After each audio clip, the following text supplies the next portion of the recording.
17 বছর পর আনুষ্ঠানিকভাবে গোপালগঞ্জে জেলা বিএনপির অফিস উদ্বোধন করা হয়েছে। সকালে শহরের গেটপাড়া এলাকায় জেলা বিএনপির সাবেক সভাপতি সিরাজুল ইসলাম সিরাজ প্রধান অতিথি হিসেবে এই অফিসের উদ্বোধন করেন। অফিসের উদ্বোধনের মাধ্যমে জেলায় দলীয় কার্যক্রম আরও বেগবান হবে বলে আশা প্রকাশ করেন তিনি।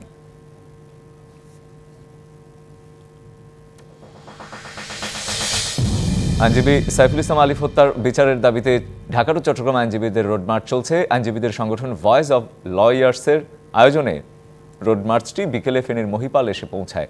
আয়োজিত সভায় যোগ দেন ফেনীর আইনজীবীরাও।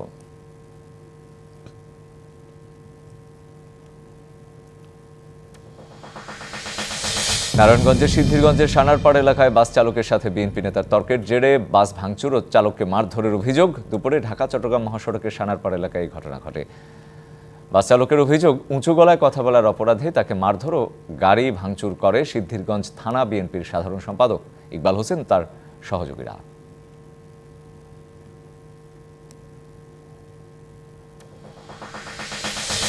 নাটোরের বড়াইগ্রামে স্বেচ্ছাসেবী সংগঠন মানবিক সেবা ফাউন্ডেশনের উদ্যোগে শীতার্তদের মাঝে কম্বল বিতরণ। সকালে উপজেলার গড়মাটি এলাকায় 2 শতাধিক মানুষের মাঝে কম্বল তুলে দেওয়া হয়।